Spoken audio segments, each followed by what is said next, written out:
ఈరోజు భారతీయ జనతా పార్టీ కార్యాలయంలో సమావేశం తర్వాత పత్రికా విలేకరుల సమావేశం ఏర్పాటు చేయడం జరిగింది.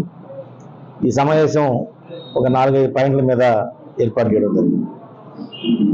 మొదటిది, రేపు ఆదివారం 11వ తారీఖు మధ్యాహ్నం 3 గంటలకి మదర్ అకాడమీ కళ్యాణ మండపంలో హిందూ సమ్మేళనము జరుగుతుంది. ఆ సమ్మేళనానికి హిందూ బంధువులందరూ, కూటమి నాయకులు కావచ్చు, వివిధ పార్టీలు కావచ్చు, కులాలు, మతాలు, వర్గాలు, వర్ణాలకు సంబంధం లేకుండా హిందూ సమ్మేళనంలో అందరూ కూడా పాల్గొని ఆ కార్యక్రమాన్ని జయప్రదం చేయాల్సిన అవసరం ఉంది.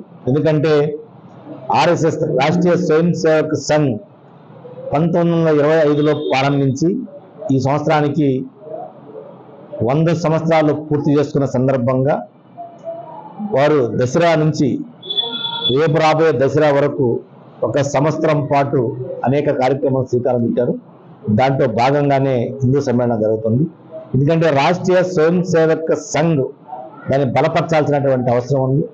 అది కులాలు, మతాలు, వర్గాలు, వర్ణాలకు సంబంధం లేకుండా అందరికీ సహాయపడేటువంటి సంస్థ ఏదైనా ఉందంటే అది ఆర్ఎస్ఎస్, రాష్ట్రీయ స్వయం సేవక్ సంఘ్.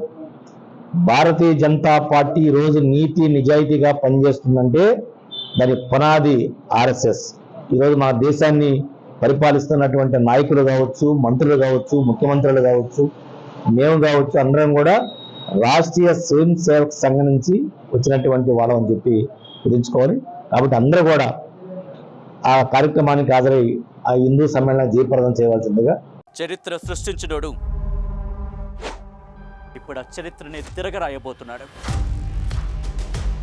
అబద్ధాల గోడల్ని బద్దలు కొట్టి నిజాలను రాగా మీ ముందుంచబోతున్నాడు. నిజమైన వార్తల కోసం వెంటనే డౌన్లోడ్ చేసుకోండి రా యాప్ని.